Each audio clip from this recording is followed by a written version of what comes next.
This is the Metal Gateway Podcast.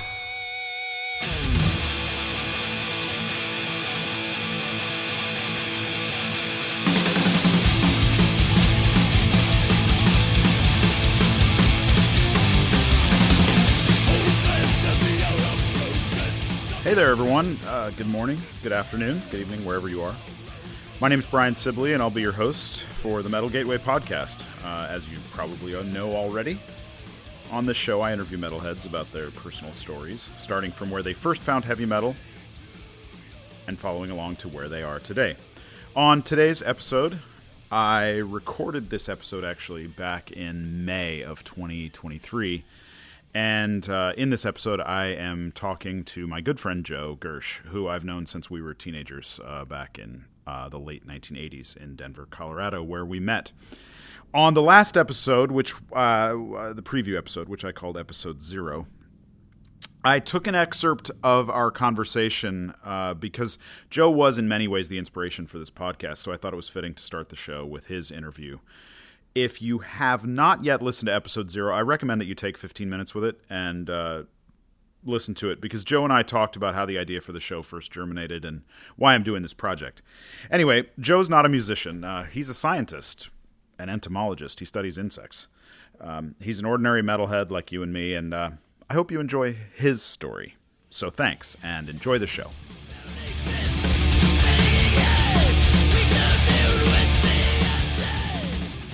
I grew up in I was born in 71, so grew up in the 70s and then going into the 80s. Sort of my earliest musical memories are hearing Queen's Day at the Races and Night at the Opera on 8-track that we had in the car. In the car. Yeah. Yeah, so I don't really listen to Queen at this point in my life, but just the sort of the bombast and theatricality of Bohemian Rhapsody, you know. Here I am, like 4 years old or whatever, hearing Bohemian Rhapsody. I mean, that's got to do something to you. Yeah, I mean, I've often said that, you know, and I'm not the first person to say this, but Queen is definitely some proto-metal in certain ways. Yeah, at certain times. Not all of it is, but a lot of it is. And then so there was and then interspersed with plenty of Willie Nelson, Red-Headed Stranger, and so forth. Yeah. But and then actually we also had Kansas, the one with Dust in the Wind. Yeah, I can't remember the name of that album. But also, there was some sort of harder or, heavier, whatever. There were some riffs on that album, let's say. So that was... And then, my dad actually had an amazing collection of late 60s psychedelic rock, classic rock. And so I gravitated towards the Woodstock soundtrack.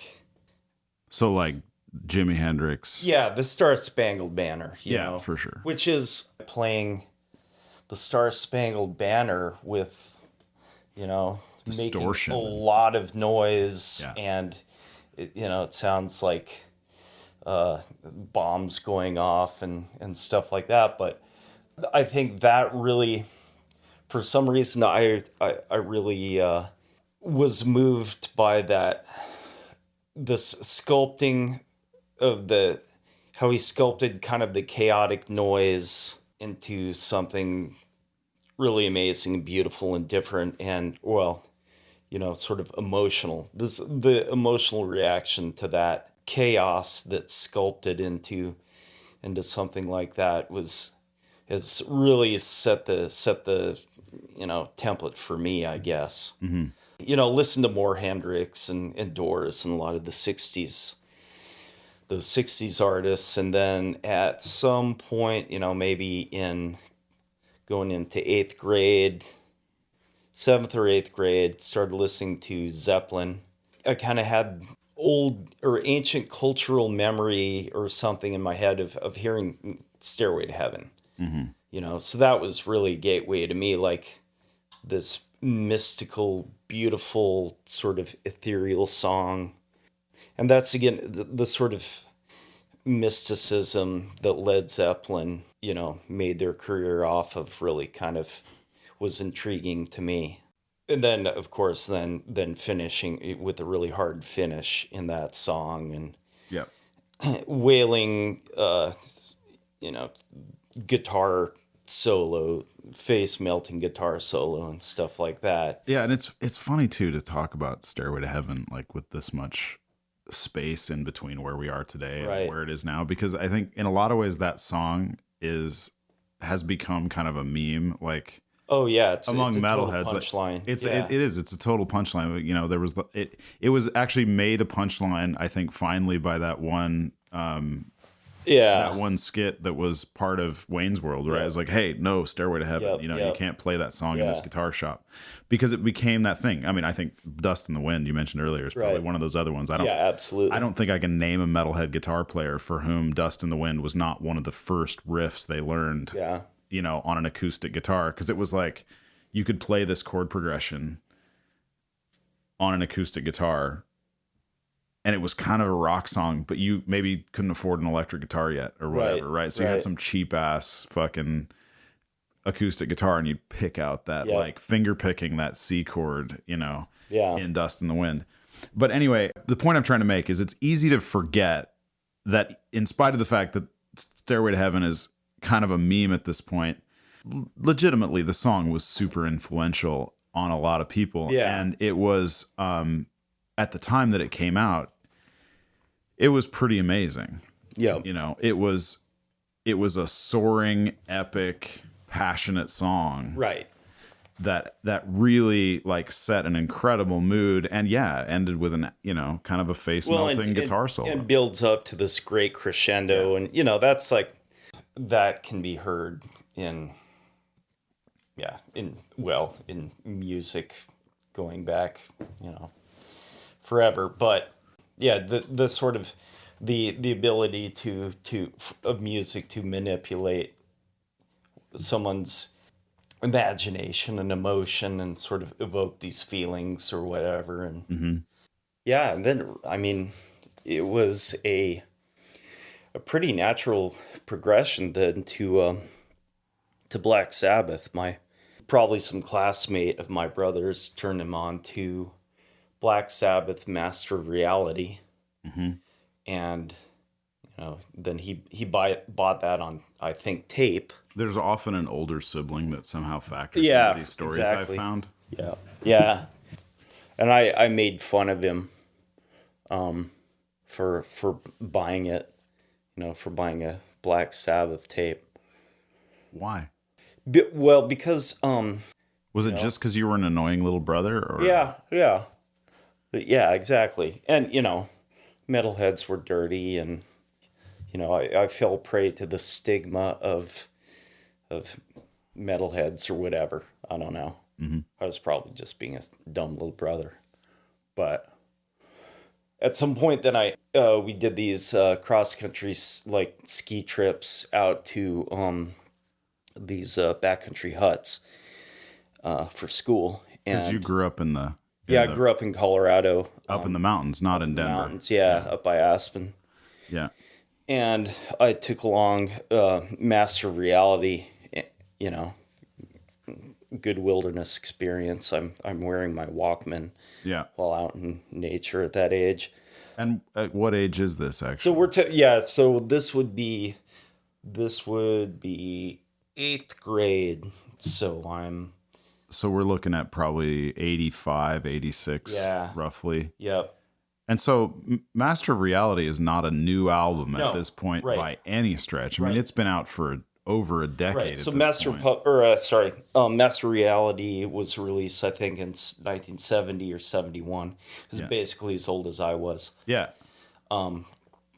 But there was, you know, it was just sort of taking this yeah, I mean the heaviness to a new level. The that album also has, these very pretty acoustic interludes. Well, pretty interludes that are also sort of a little menacing, and dark. That there's plenty of darkness on that album, so it's really the whole package. And then the closing track, Into the Void, is that's a pretty fast. I don't know, fast, but it's a nice. It's a pretty good upbeat little number. So I think I pretty much listened to that over and over and over for, the time that I was skiing in and skiing out. And that, yeah, so that was definitely, that was my gateway to metal. Yeah. So you're 12 years old or 11 Yeah. years old at this point. Yeah. Friends of my brothers, they turned him on to, can't remember which Maiden album he got first, but probably Number of the Beast or Power Slave or Killers, like all three of those.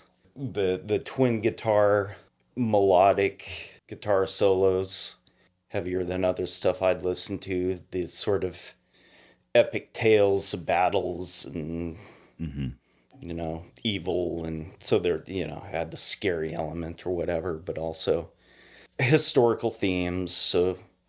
So there's this a little bit more cerebral, I guess. Yeah, I think there's an element of some of that music that, especially because I discovered a lot of that stuff at roughly the same time, and Right. there was an aspect of some of that music, especially things like Maiden, that you kind of felt smart for listening to You it did. because it was making reference to historical things Right. or whatever, and you're like, wow, most other, like, the pop music that people were listening to, or even the, like, just mainstream rock that people were listening to, like, they were just singing about, like, cars and girls and whatever, and it wasn't anything that made you feel like particularly smart, but like, Right. you're listening to like Maiden, and you're like Right.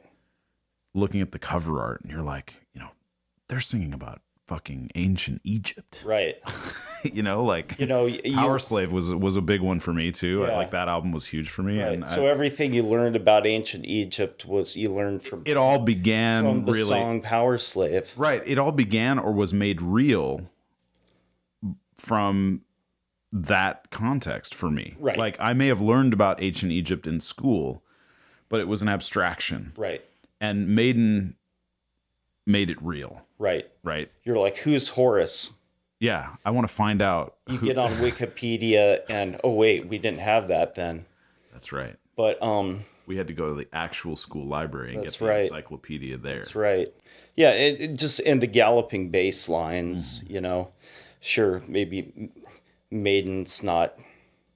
Yeah, it's not super fast or whatever, but boy, the galloping bass, Steve Harris's galloping bass lines just so upbeat, and I don't know, man, it's joyous to me. Yeah, totally. Yeah, I could listen to it all day. And the weaving guitar solos, and it had that stuff has a very visceral effect on me, and it always has. Yeah, it's hard to describe, but you have this emotional reaction to it that I think is an important part of all good art. Makes you feel something, and if you can't put words to it, that's even more powerful, because it's sort of putting feeling to stuff that you can't describe. Yeah, I guess my next question then is, from Sabbath and Maiden, and that followed Zeppelin and and then Hendrix. and so this I wasn't sort of shoehorning myself and never really have, as a purely metal music listener. I've always been into all sorts of different stuff too. Yeah. I mean, these days I would say that the sort of percentage of music that is devoted to metal is probably higher than any other point in my life. Yeah, me too. A lot of Violent Femmes and other stuff like that was sort of rebellious in a different way. And So that was the other stuff that was happening at that time. yeah, going to swim meets in between 7th and 8th grade, 8th and 9th grade, that sort of time period. Violent femmes were very important. Also listening to a lot of the really early Pink Floyd, which is the stuff that I could relate to with that is that this a lot of it has a very sort of sweet. A lot of that's about the kind of the loss of innocence of some type, but very oftentimes very chaotic music as well. So that all was sort of the perfect soundtrack to early adolescence. Mm-hmm. Where did it go from there? Yeah, so then I think that the summer before 8th grade, I had the EP copy of the Whiplash EP, it was Whiplash, Jump in the Fire, Yep. and It was the EP that preceded Kill 'Em All. yeah, Phantom Lord was on there too. Yeah. So I remember getting cranked up for a swim race, listening to Whiplash or the end part of Phantom Lord before swimming. Yeah. And that was fast and heavy and How did you discover Metallica? again, a friend of my brother's probably turned him on to that or loaned him a tape or something like that. I do recall in the spring of freshman year of high school, we did these school trips to the sort of Canyonlands area of Utah. An older kid let me Ride the Lightning on tape. He was from Indonesia, so it was this Indonesian copy of Ride the Lightning that at the end of it there were like a couple Megadeth songs, I think.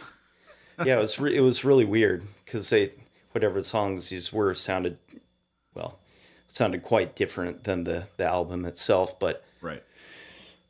I listened to that on the bus going to Utah on just over and over again. Yeah, that was a pretty major musical moment or whatever. Right. Especially the fast, heavy, hard, beautiful solos, some menace and evil, darkness, despair. That album was the whole package. Yeah. Call of Cthulhu, this extended instrumental, distorted bass driven thing. That was a big moment for me. And then in addition to that, I remember I had a job at school mowing lawns. And one day I was going out to mow a lawn. And for some reason, I had Destruction's Infernal Overkill, very tight German thrash. Yep. Very fast. It's this very crunchy, clean sound that I listened to it, cranked on my headphones while mowing. And I'll always remember just the feeling of, your body shaking while you're pushing this lawnmower around. The physical feeling of sound being turned into, movement or whatever that you could feel, really meshed with the sound blasting through the headphones of tight, crunchy German thrash. That really made an impression on me. That's sort of my first kind of memory of that's the sort of, I guess, physical reaction to the music or whatever. There's another experience too. I was in 8th grade, I think, and some kid put headphones on my head, and it was Psycho Candy. What's that band? Jesus and the Mary Chain, Psycho Candy. Oh, right. Which was very... No, I haven't heard it in years, but I remember it being... It's very not metal. well, but there was something very sort of very noisy and dissonant about it or something. It sounded like chaotic noise, but there was something in there, something melodic down below the surface. And I bring that up because that's in a lot of ways how metal has been for me, as far as kind of evolving and listening to progressively harder, more chaotic music. Oftentimes it's like, oh my God, that's unlistenable. Oh, what a racket. I can't make heads or tails of this. But there's something there, and the more I listen to something, you get sort of tuned into that. It's the sort of thing you can't just go up to someone who's not, doesn't have the background and put on Napalm Death. Right, and or really anything we listen to at this point is just gonna. Right. I'm not the sort of person who likes to just put on the obnoxious stuff that I listen to that someone doesn't have the background for, because it's just gonna be noise. So that starts to make me think that we're heading in a direction at this point where destruction to me still feels like very much kind of mainstream, in a thrash context. I mean, to say it's mainstream is really laughable. Yeah, right. But in a thrash context, you're like, okay, well, that was one of the big three German thrash bands of that era. Yep. With Creator and Sodom. And so we've got, you've got that, but we're starting now to really head towards extreme music. We are approaching the edge of the cliff. Yeah. And it is a pretty rapid descent. Yeah, so I'm really interested in this approaching that cliff and, and where it goes there from there for you. So there was an older kid who had possessed 7 churches on vinyl, which, I mean, you've got speed, you've got chaos, you've got heft, and a whole lot of evil. It was, for a lot of people, that's the first death metal album. Yeah, and it was, looking at this record and the lyrics and the liner notes and the pictures and, I mean, hell, just the logo on the album. The logo itself alone, I mean, yeah, it was the sort of thing the sort of music that parents have nightmares about, and was so much more extreme and scary than anything that the PMRC or whatever was concerned about. Are you even in high school at this point? I'm in high school. This is 10th. This is 9th or 10th grade. Okay. Listening to that, 10th grade probably. And again, it's just the fact that it was such chaotic noise that there was some sort of nugget of melody or something down in there that I could hear and kind of concentrated on. Some of the guitar on that album sounds like bagpipes. Really interesting. The vocals are great, but I think more than anything, I was drawn to and have continued to be drawn to fast, distorted music. So Possessed, and then was also exposed to some of the crossover hardcore stuff, kind of the punk metal fusion, Cro-Mags, Agnostic Front, things like that. But again, the really fast stuff. Then I think the first Slayer album I bought was Hell Awaits, and I think I remember buying Hell Awaits at Wax Trax in Denver, and that being maybe the last time that I actually felt like scared or naughty or something about buying this album. Like, oh, this is evil stuff I'm committing to. This is like, if there is a God, I'm toast. Yeah. Or something like that. But and I think I listened to a lot of that and and Rain and Blood, and then that summer I believe is when South of Heaven came out, and that's when I started school with you. Yeah, that was summer of '88. I remember. Yeah, summer of '88, and I remember sitting on the hill behind the theater at our school, and either you or Carl had a boombox blasting South of Heaven on it. That was probably me because I was always the one bringing the boombox to school. Yeah. And if then it was a boombox, it was me because Carl always was just listening to music in his car. Right. Yeah. But yeah. Because I had a shitty car stereo, so I had to bring a boombox. Yeah. Right. There you go. And so I saw Slayer on that tour at the Rainbow Theater, Denver, 1988. Can we talk about that show for a minute? August. It was because that show it figures prominently into one of my life's greatest regrets. Yeah. I went and Brian didn't. Yeah, so I had tickets to go to that show with you, and I don't remember who went. It was you, because I didn't go. Carl. It was you, Carl, and some of our friends. Did Matt and John go? I don't remember. Yeah, I don't remember either. But anyway, this was Slayer, South of Heaven, Rainbow Music Hall, Denver, Colorado, August 1988.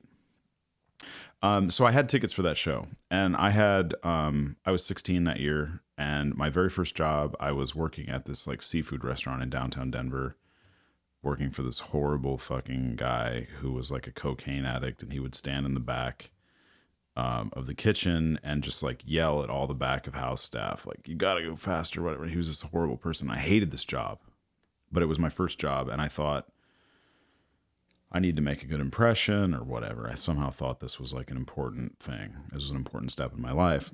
So when the tickets went on sale, like I had gotten a ticket, and I had the ticket in my hand, and I spent a couple weeks trying to figure out how to get somebody to cover my shift, because the schedule came out a couple weeks before the show, and I was just kind of like, had my fingers crossed, like hopefully they won't schedule me on the day of the concert, right? And so the schedule comes out, and sure enough, my shift is scheduled for the day of the concert. I'm like, God, fuck. So I spent a couple weeks trying to figure out how to get this shift covered, and I can't get my shift covered, and so I'm like, fuck, you guys, I'm gonna have to just go to work. And so I went to work, and I should have just quit that job. This is like legitimately one of the biggest regrets in my life. I should have quit that job and gone to Slayer, because I could have seen Slayer then, and I didn't, and I wouldn't get another chance to see Slayer again for years because of the way my life played out. But I got off work, I just like got in my car, and I just raced across town to the Rainbow, hoping to get there, because of course there's no cell phones. Like I had no way to get in touch with you guys. Yeah. And I'm just like trying, like hopefully, like maybe I can get in, maybe the show's still going on, I can catch a little bit of it, because I had a fucking ticket, you know. By the time I get there, the show's over. Everybody's gone. The merch tables are closed. They're not going to even let me in. Everything's done. Like I couldn't have bought a shirt. I couldn't have done anything. And I was so devastated that I couldn't see that show. Because, then when I went to school on Monday and you guys were talking about, oh yeah, it was epic. Yeah. Because it was like a Saturday night too, or something, Yeah. So it was just like, oh God, I felt so bad. And that's, yeah, I mean, and this is a good. Because they were absolutely at their peak at that time. They were, and that was a small venue too. It was a small venue, and I think this is a good point to sort of bring up the comparison of what these events are like in 2023 versus 1988. Yeah. There were no women there, none, or maybe handful of associated with metal dudes, Right. but very white and very Latino. Which makes sense for Denver Yeah, yep, at the time, and for Slayer. yeah, Right. They've always had a big audience in the Latino community. yeah. I was scared. There were scary metalheads. Yeah. Because we were all still kids. We were kids. I was, I definitely stuck out like a sore thumb. Well, it's easy to think now, like, oh, when I was 16, I was like a tough metalhead kid. But no, you were a fucking kid. No way. And I'm wearing glasses. And Right. Anyway, but I do remember I've always tried to get up as close to the stage as I could, sort of on the edges of the pit, not like really participating in the pit at all. But so I had a good view, kind of in front of Jeff Hanneman. They played an amazing set. Started with, I think, South of Heaven, that went into, maybe even gone right into Raining Blood. Yeah, maybe. I don't Anyway, know. I haven't looked at that set list. I have that set list on a tab on my phone. Yeah, it's probably up there somewhere. But and that album is, for me, that's what I call one of my chicken soup albums. It's something that I've listened to throughout my life. I know every note. It's very familiar to me. It's comforting. I love it. And just the other night, you and I we drove around Seattle after these shows listening to South of Heaven.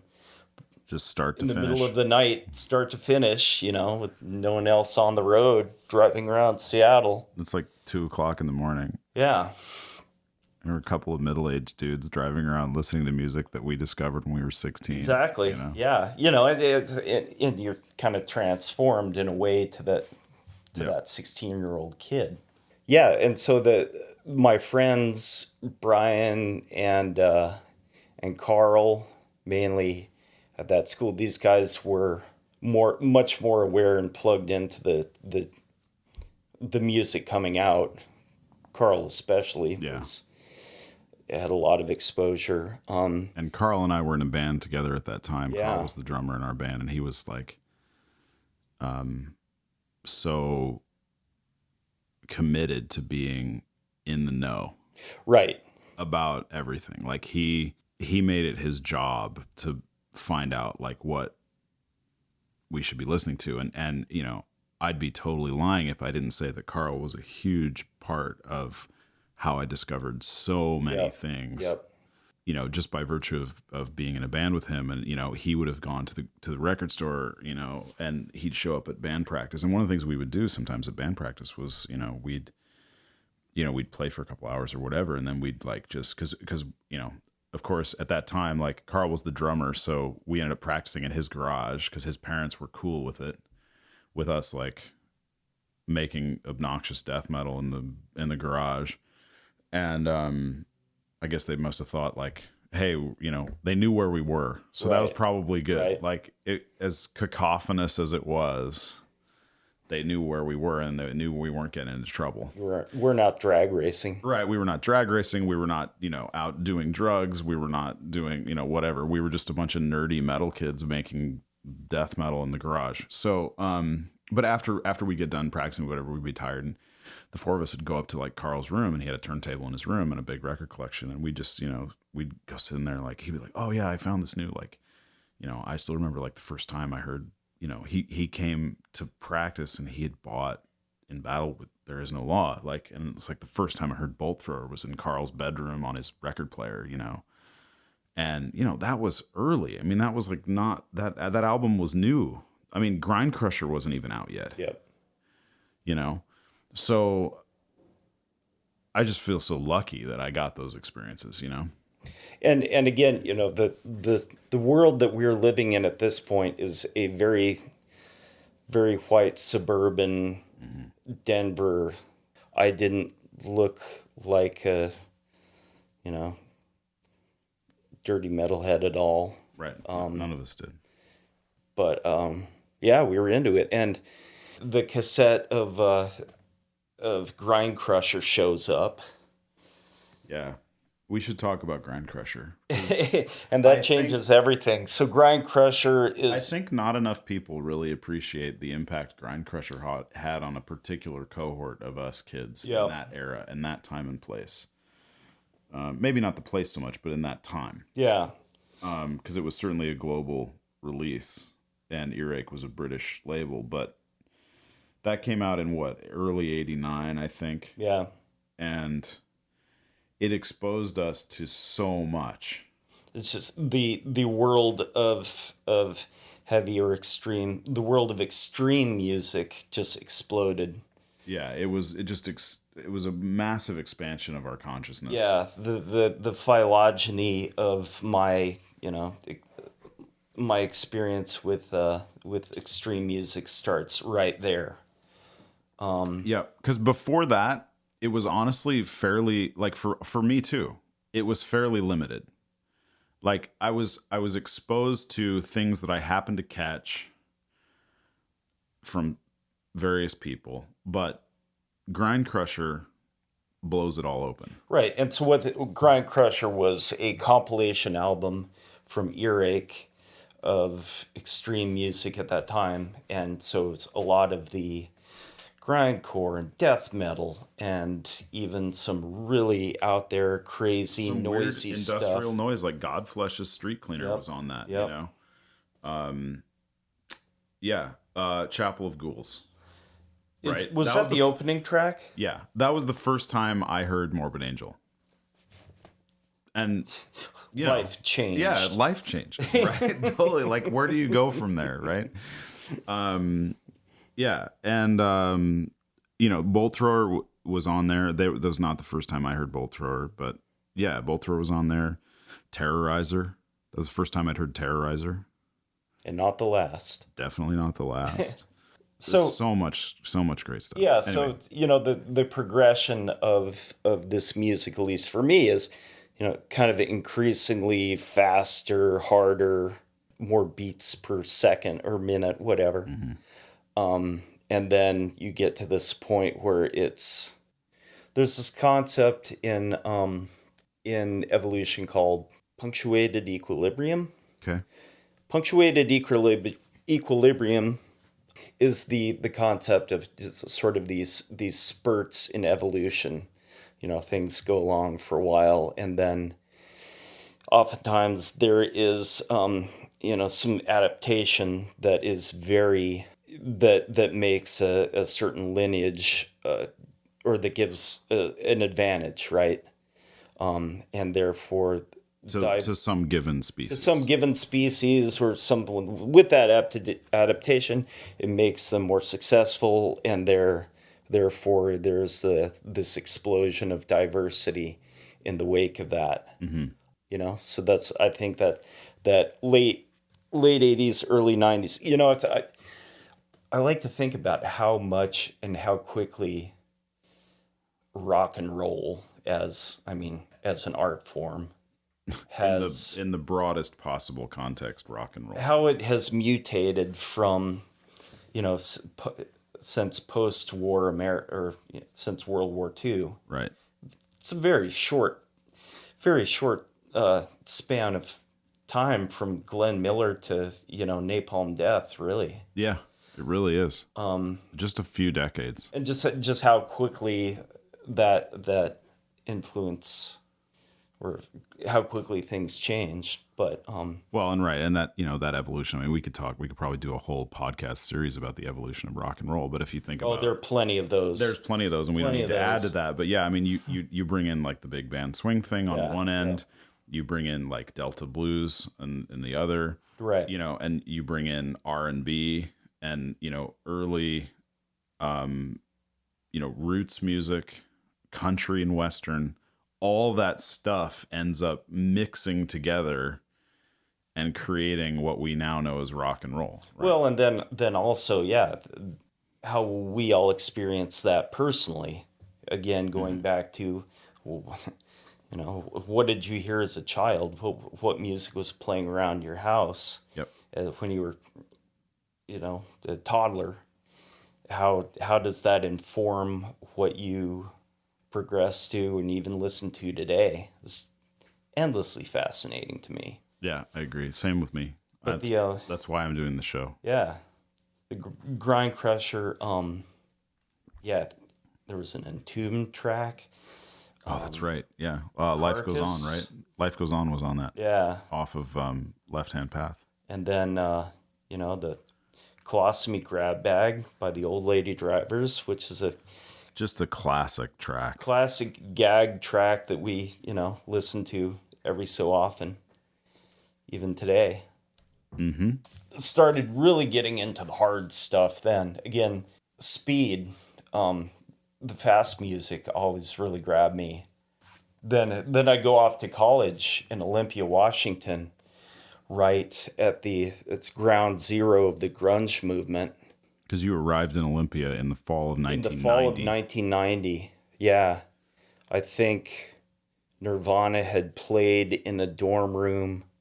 I think they actually are in one of the modular housing units my freshman year at some point. I know they played at the library at Evergreen that year. Yeah, this stuff has been well documented. At that time, I believe I would imagine I was sitting in my dorm room while Nirvana was playing at the library, 5 minutes away. I was probably sitting in my dorm room listening to Slayer's Seasons in the Abyss, pounding away on my conga drum. Unfortunately, the whole grunge thing did not. Yeah, it didn't capture my imagination, and in a way, it was the cool kids. It was a very cool thing. The grunge scene was, it was quite a scene at that point. Yeah, I was always a misfit, Yeah, then I sort of this progression of listening to. I was getting really into death metal. Morbid Angel, washed a lot of dishes at a lodge that I worked at in Alaska, listening to Morbid Angel, especially Covenant, and Blessed Are the Sick, and Altars really are, just so foundational to my musical identity or experience or whatever. Carcass, mainly the Necroticism album is the one that I listen to a lot. Not as much the, Reek of Putrefaction or the. Yeah, I was always a little more into the gore grind stuff than you were. Yeah, and again, a lot of that stuff, it was, we would sit around and we would look at the Carcass album covers and read the lyrics and giggle and. Because it was so crazy and extreme and shocking and funny and the sort of thing that 15 and 16-year-old boys just just love. So you're washing dishes in Alaska. Right. It's 1992 or 3. Yeah. You're listening to Covenant probably. Yeah. Where's the next big step? And then also I'll point out too that when I was in high school, I was a huge Metallica fan. It was the most unrepentant Metallica fanboy. So I was very excited when the self-titled Black album came out. 91. And I remember putting it, I get it shipped to me in Alaska, and I go to a quiet place and I put it in my CD player, my little earbuds in, and cue it up, and Enter Sandman starts, and I think, what the fuck is this? Which is what I've been saying to myself for over 30 years. Yeah, right. I should have known just to walk away from that point. So that freed up a lot more time to listen to, Morbid Angel and Carcass and Entombed. let's rewind a minute for Metallica, because I think there's something that's worth saying here. I know you and I have talked about this over the years, and there's obviously, okay, Metallica released a new album earlier this year, and there's obviously, in metal circles, there's always discourse happening about Metallica, right? And I feel like there's a generation of younger metalheads who love Metallica for a variety of reasons, and that's fine. I don't want to spoil anybody's fun. If you want to love Metallica, that's great. Like, go for it. That's fun. Like, that's great. But I think there's a generation of younger metalheads who don't appreciate the sort of sense of betrayal that a lot of us felt hearing the Black Album.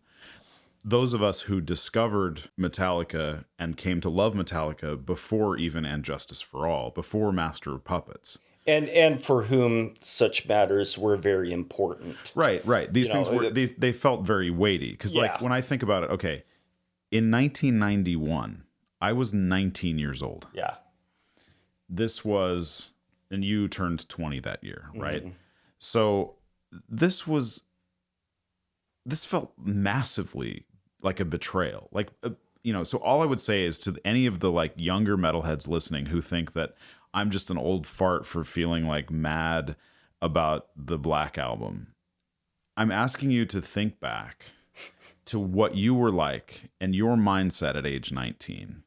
And if a favorite band of yours from that era had released something that felt so massively different in a not good way, like it went in the exactly wrong direction for the way that we felt about it.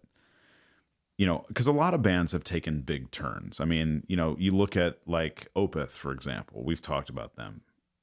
Opeth took big turns and managed to make it work for them, but not without alienating a certain segment of fans, right? There's always going to be people who are going to be pissed whenever a band does something they don't want them, their fans don't want them to do, right? Fine. I get it. But I just want you to put yourself in the mindset of a 19-year-old. A 19-year-old male. Yeah, a 19-year-old American male with dude who thinks he knows everything about everything and wants that next Metallica album, because there had been 3 years since the last one had come out, and we'd been anticipating the next album and thinking it's going to be the next step in the direction that they seemed to be heading with And Justice for All, production aside. But the musical content of And Justice for All was pretty groundbreaking stuff. I mean, they were heading in a very like progressive direction, and it was like it's the most progressive album they've ever released. But yeah, I mean, we kind of wanted them to go in that direction. Then they went in this direction that became completely this, they just mainstreamed metal, and it felt like a betrayal, because it also felt like, in a way, we felt like Metallica was ours, like it belonged to us. Yep. And as soon as the Black Album came out, now all of a sudden Metallica belongs to everybody.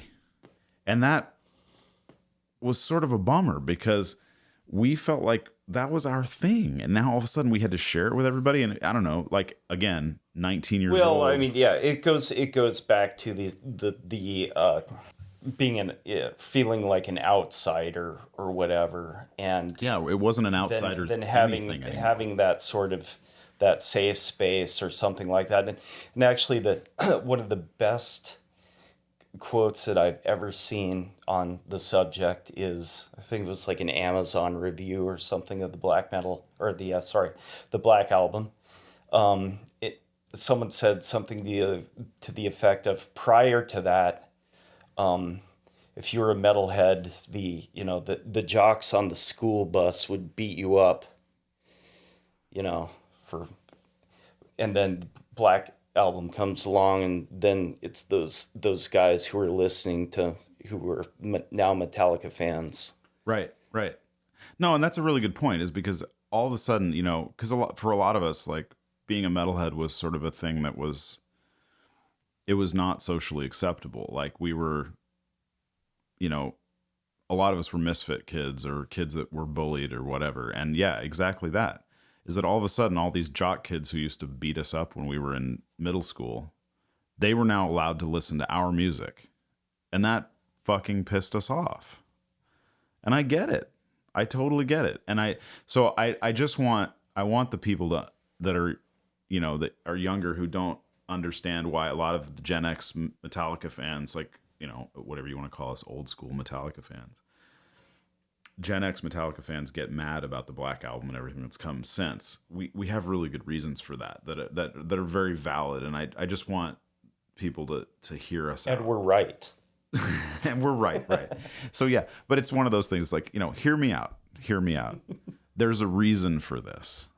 You know, we could spend all day going back and forth about the musicality or the composition or the production or whatever. But at the end of the day, it was the mainstreaming of it that was so heartbreaking. Yeah. For us, because it was like, God, this isn't our little thing anymore. This now is everybody's. I feel like at this point, there's so much foundation has been laid for you musically at this point, because you're already like in Morbid Angel, and I feel like the jumps happen bigger and faster from here. Yeah. Right? Yeah. And, you know, because I know that you and I are both really super into black metal and stuff like that. So, like, I really want to ask you about black metal, because we haven't really touched on black metal yet. Where does black metal start for you? Like, what's your early exposure to black metal? Being in college during those early 90s in a place that there was a lot of music around, definitely a lot of important music happening. And in a way that was almost very mainstream at my very non-mainstream college. Yeah, I mean, if you're in Olympia, going to college in 1992, 93, like you're in the belly of the beast, man. Right. Yep. Yeah. And so there I am listening to death metal, grindcore, and thrash and so forth. Right. Again, I've always kind of viewed myself as an outsider or whatever, or a loner or something. So I was able to exist my own little, maybe it's just my own little world or whatever. At that time, I started studying entomology, so I started spending a lot of time in a microscope. And like at one winter, I spent 3 years in Costa Rica. 3 years? 3 years, sorry. Maybe it felt like 3 years sometimes. Junior year of college, I'm in Costa Rica for a class for 3 months. Okay. I brought a handful of CDs with me. Pearl Jam 10, the first Fish album for some reason. What? There was a lot of Fish going around when I was, in my social circle. That makes sense. I'll let that one slide. And then Napalm Death, Harmony Corruption, Master of Puppets by Metallica, and Necroticism by Carcass. Yep. And so I listened to a lot of those while hunched over a microscope. And since then have spent a lot of time listening to brutal music while looking through a microscope at bugs. Right. And so that has been, my career has been, hand in hand with, or the music and sort of my career has been connected through music. Just having a lot of opportunity to listen to stuff while I'm kind of sedentary. Yeah, while you're doing your work. Pummeling my brain with fast, loud music that keeps my attention. Right about the summer after college, I spent some time in my hometown in Colorado, smaller hometown on the western slope. And this guy, Carl, that we mentioned before, he was always very good at recommending music. And at some point he asked me, have you heard black metal? And I didn't really know what that meant. But he recommended some albums to check out. And I went to see Morbid Angel on their Domination tour in 94, 95. And there was someone selling CDs at a merch table, just a bunch of different CDs. And he pulled out the first Cradle of Filth album. Said, "Oh, you need to buy this." This is Principle of Evil. Principles of Evil Made Flesh. At that point, then I also got some compilation CDs, and then also went to there's a metal CD store in Colorado Springs that I walked into, and just asked them for some recommendations, and walked out of there with Immortals' Pure Holocaust and Satiricon's Shadow Throne. And on those compilation albums, I remember one of the Gorgoroth songs. It's probably on Pentagram, maybe the opening track of Pentagram. Very, very, very much. I mean, it's fast. It's chaotic. It's evil. It's like it was the next level for me. The obvious sort of next level in the music for me. And again, I was always drawn to the fast stuff. And so really got that stuff. I mean, particularly like the Gorgoroth from that era was just relentless. Yeah, like yeah. You just never get a break. It just comes at you so hard and so raw. And I was also listening to other death metal, and first got exposed to Opeth on one of those compilation discs. Yeah, and then I moved up to Montana to work for the University of Montana, and spent a lot of time at a remote field station there. Didn't have a lot of money, lived on the facility, and so I would spend dark winter nights in the microscope room dissecting caddisfly genitalia, listening to any number of fast, brutal albums.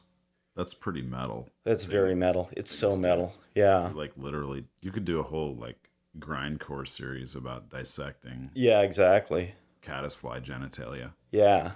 And yeah, I mean that music. I think especially I've spent some.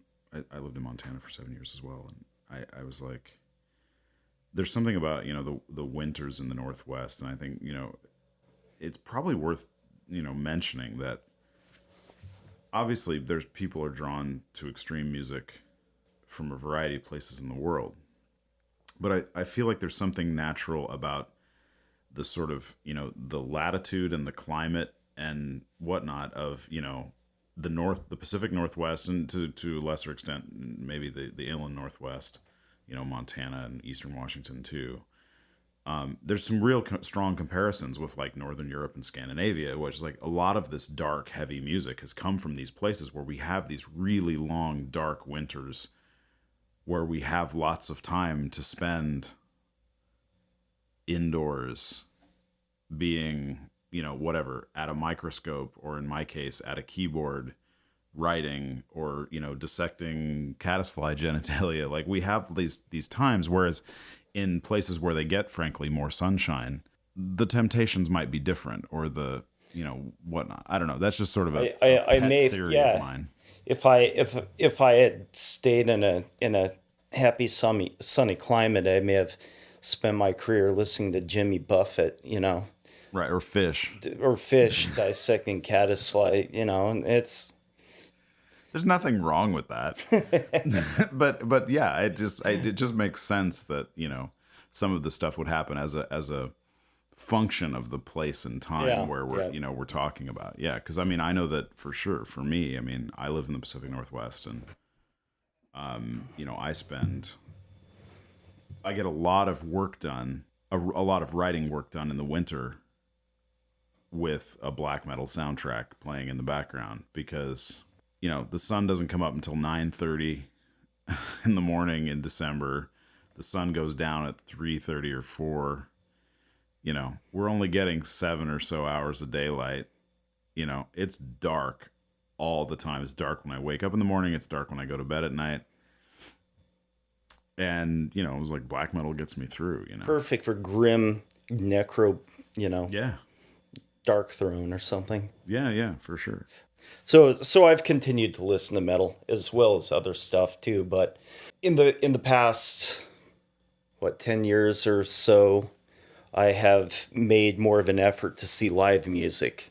And so Brian and I have been going to these festivals usually every year or so, except for during COVID. It's nice because we get to hang out and reconnect, but also, see a bunch of bands, talk to other people who are interested in the same sort of things as we are, or you have a common thing to think about. I live in a pretty isolated area and don't have a whole lot of social interaction, especially with people who I can discuss this sort of subject with, I guess. Yeah. It's also a great opportunity to see a bunch of different live music and discover new bands. These events are very, very open and accessible. The artists are oftentimes just there for the weekend. There have been many occasions where I've been able to just walk up to someone and say, "Hey, I really like that last album you put out," and sort of connect to some of the artists on a more human level. Not like being a young kid who goes up to the rock star. Right. That's, I think, the best thing about this part of the scene that you and I are so involved in is just that. It's like we're not seeing bands for whom there's like an entourage or security or even really much of a backstage area. Like, right. As soon as their set's done, a lot these bands don't have roadies. Yep. When their set's done, they might walk off stage to sort of have the sort of visual context of the show finish up. But then, the house lights come back on, the band comes on and starts dismantling their gear and getting ready for the next band to come on. And then as soon as they're done putting all their stuff away, then they're out in the crowd with the rest of us watching the next band. Yep. And they're just like, we are able to just, talk to these, artists and, explain to them how much, our lives have been shaped by the music they've made, and explain to them what the music means to us and what it does for us. And, and in some cases, I think we've, even built some friendships with some people that, are durable, like people we've seen over the years. Yep. At these various festivals. And yeah, it's really a special thing. I think that a lot of people, one of the things I'm trying to do with this show too is to demystify some of the stuff like about metal. Like, I think there's a lot of mystery around metal for people who don't understand metal, but I also want to give context for other metalheads about things that are important to us. And I think that's one of the big things that's important to us, is that demystifying the whole process of making art. Yeah. You know what I mean? Right. Like, art doesn't have to be made in this like mysterious, inaccessible way. Is that, art can be made right in front of you by people that you can actually have an interaction with that's authentic and real. It's not like this scripted thing. I watched you yesterday walk up to Daniel Butler from Drogcar and Acephalix, the lead singer, who's like, I know he's one of your favorite frontmen, and I watched you just walk up to him and say, "Hey man, I just wanted you to know that you're one of my favorite frontmen and I just loved your set." And he was like, "Wow, thanks man, that's really cool." And he was just walking by because he was on his way to go see one of the other bands. And we saw him in Vastum, and he's fantastic. Well, so many of these people, I like talking to the really young ones, or the young in their career folks, right, up and coming folks, and say, it's neat what you're doing. I'm glad or talking to that guy Charlie. I'm glad you're traveling around the world doing amazing stuff. That must be really fun. Yeah. No, it's really cool, and I think it's really good to be it's just fun to be in that place with these people and to be able to have those interactions with them. I think it's really special. And it is probably that that I'm sure that experience exists in a lot of art forms, but my interest in this subject, as far as like people's history with metal, is that, again, that a lot of people, at least in our generation, identify as metalheads. Yeah. You know, Yeah. that maybe that doesn't exist. I don't know. I guess when we were younger, you had your deadheads. Yeah. You know, their clique or whatever. Well, and I think it's also important to point out that, when we were kids, we were in high school, in the mid 80s, for the most part, heavy metal, and I'm using that in big air quotes at the time, was mostly kind of one thing. And it didn't really, I guess I'm going to use this example because I know that you're an entomologist. Like, if we're talking about the phylogeny, and you used that word earlier today, if we're talking about the phylogeny of this and like the sort of diversification of the family tree, in the mid 80s, when we were in high school, the family tree was not very diverse yet. Yeah, You didn't have you were like down near the base, closer to the base. Yeah, we weren't at the base right yet. But Yeah. I mean, so thrash metal was a distinct thing. It was becoming a distinct thing. And black metal was a thing, even though you and I didn't discover it really much until later. And actually, I think I discovered black metal before you did. But death metal became a thing around that time, right? So the bifurcation. bifurcations were happening while we were experiencing this, but it was nowhere near what it is today. Today there's too much to comprehend, honestly. And there's literally a subgenre or a microgenre for every possible kind of personal taste. So yeah, like, grindcore was just sort of one thing when we were in high school. Now you have gore grind, and you have porno grind, and you have noise grind, and you have all these other things that are just one subset of that one subset. Frog grind. Frog grind, right? Is that a thing? I can't remember. I think so. It makes me laugh If whenever not, I I hear hope so. Yeah, we could make it such. Well, right. So, we could talk about how things have changed and evolved, and going from the comparison to seeing Slayer in 1988 versus these shows now, where, well, a good percentage of them have female musicians. Yeah, we saw Castrator yesterday, which is the first time in my life I've ever seen an all-female death metal band. And they were so fucking great. And but that can happen now. Bands who are, fronted by women, people of color, trans people. It's like a real slice of yes, society. It's fantastic. I absolutely love it. Because you're right. I mean, when we were younger too, it was almost entirely white, almost entirely male. Yep. Was the subculture. And that's just not the case anymore. Yeah.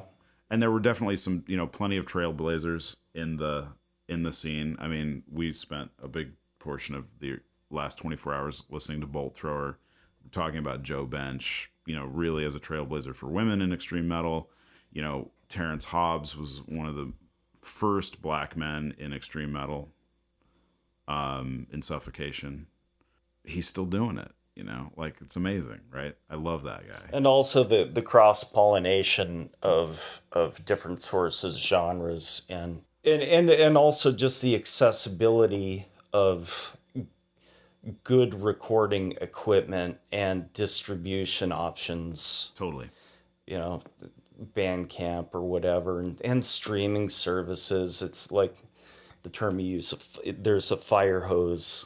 Oh yeah, of music. It's a complete fire hose. We listen to a lot of new music, and it's very easy to expose yourself to different things. And how often do we hear something? We'll send each other the link and listen to it, and Yeah. sometimes it sticks, sometimes not. Sometimes you totally forget about it, you rediscover it, and wow. Yep. Like I was saying last night, it's so interesting to go to these things and see the different, the range in ages, and the fact that we're not the oldest people there. Not even oftentimes. close. Not even close. Not even close. And it's always great. I love talking to people at these events too. Again, talking about their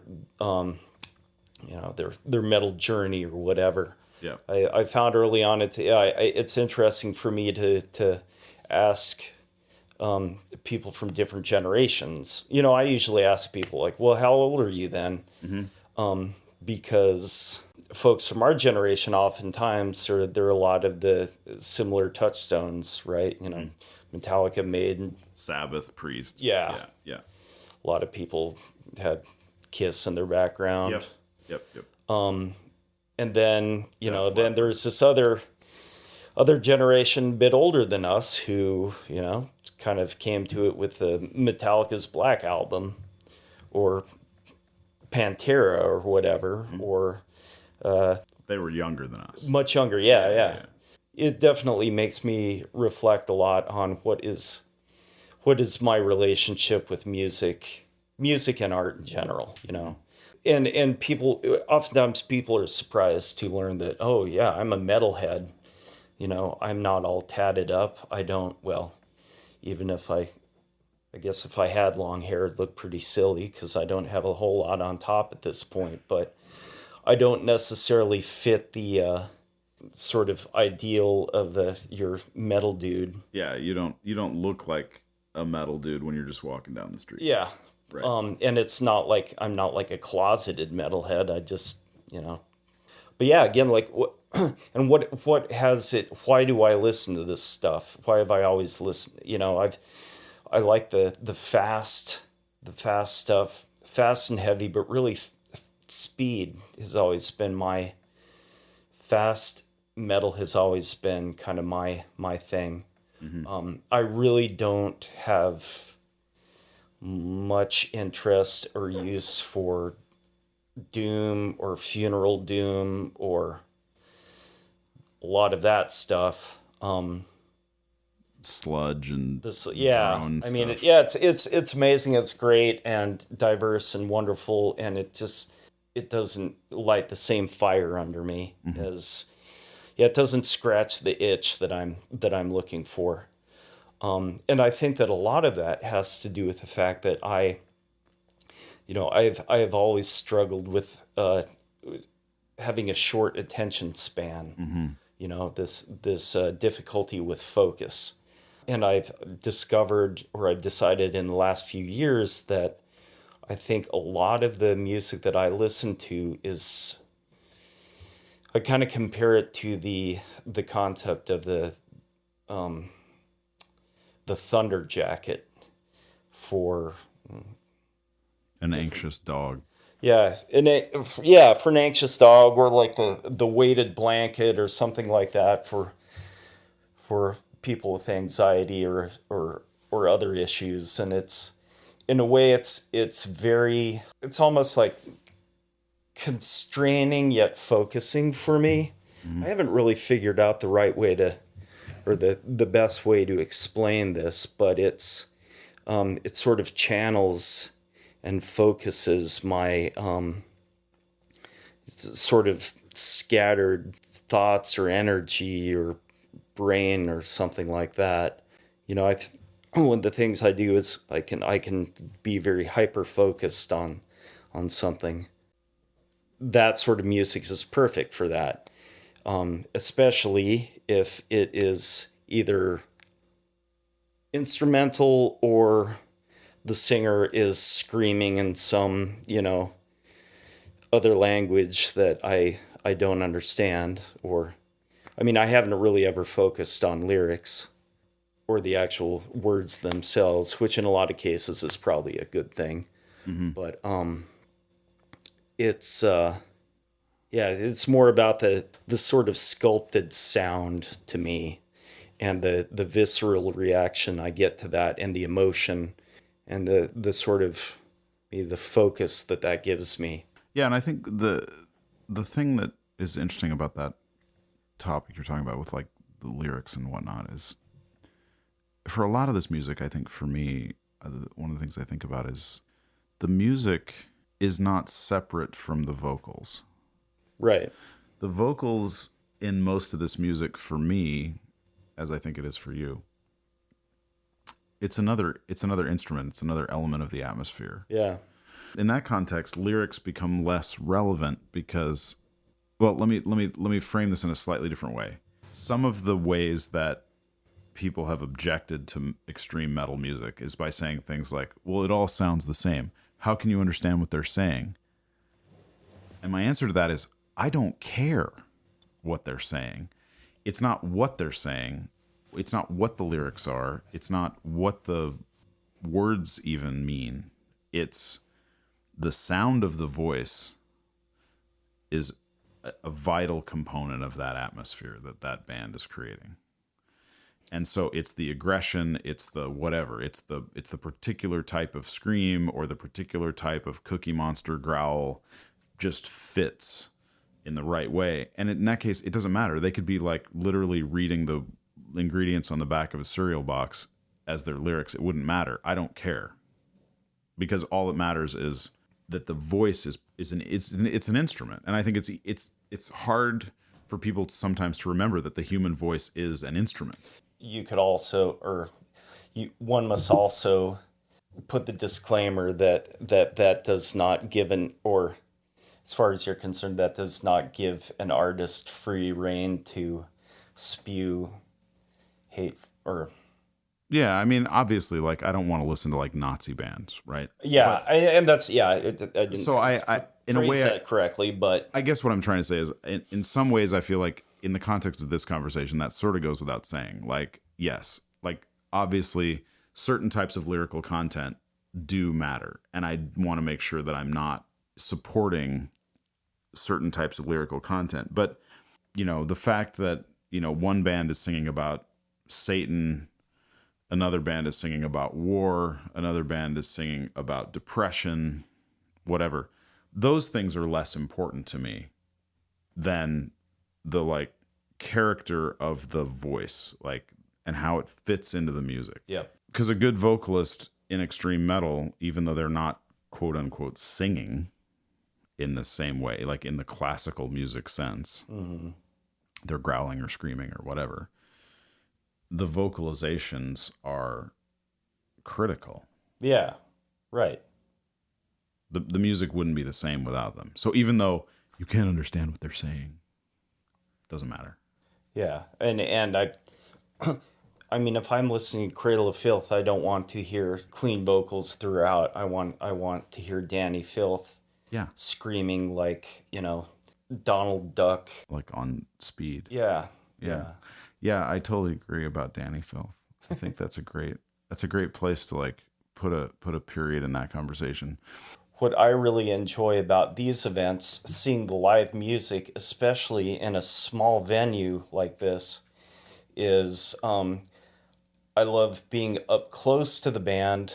I've really gotten a new appreciation for the sort of the I guess the theatricality of it, watching the people on stage. I love it sort of seeing the older artists who've been playing together for a long time, having so much fun up there, interacting. One of the things that I really love is just to be able to feel that music, to feel, can't remember what band we were listening to last night, but really feeling those kick drums in my, the front of my legs. Mm-hmm. Because you're right up against the stage. And right up against the stage, and just feeling it. We're wearing earplugs at this point, but it's such an immersive experience. You're just swaddled in that, and just sound waves. The sound, which for me I find very comforting. Yeah, the night before just to be embraced by that. Yeah, the night before that, So we were at Northwest Terror Fest this weekend in Seattle and 2023. And the first night of Terror Fest, I was so tired by the time the last band came on, which was Yob. And I was upstairs at Numos at that venue, and there's a row of there's like a bench that goes along the whole back wall, and I was so tired, I just needed to sit down. And Yob is playing, as they always do, like super loud and just, crushingly heavy. And I'm sitting, even though I can't even see the stage at this point, and I'm in the upstairs, but I'm sitting on this bench, and the sound that's coming off the back wall behind me is reverberating the backrest of the bench so much that I'm like getting a back massage from Yob's like low end. Yeah. And I was like, oh, this actually feels really great. Like, cause I'd been standing on a concrete floor all day, I was like so tired. My low back was killing me. And I was just like, okay, I'm just going to like rub my low back into this bench and just get a back massage from Yob right now. It's like, and you slept so well that night. Oh, I slept and great. You have Yob to thank for it. Yeah, I do. I have Yob to thank for that, So yeah, that's a really good point and a really good place to sort of, I think, wrap up, because we've now brought it to the present day. I have a question that I've been asking everybody at the end of these interviews that I've done, and I'm going to ask you this question. If you could have dinner or drinks or whatever with any metal musician, living or dead, who would it be and why? Cliff Burton. Yeah. Just because I don't need a reason. Yeah. Because you would too. Yeah. I still don't know how I'm going to answer this question. Because it's tough. But yeah, Cliff is a good answer. I think Cliff is a good answer. I think a lot of people would have a lot of good conversation with Cliff at this point about like I would want to know what Cliff thinks about a lot of these things. Yeah, exactly. Yeah. Like I'd love to have had the opportunity to interview Cliff for this podcast, like about how did, Cliff. Right. How did you get into metal, man? Right. Yeah. How did that happen for you? Like, where did it begin? What music were your parents listening to when you were 6? Right. Like I'd love to have that conversation with that guy. But yeah. So anyway, thank you.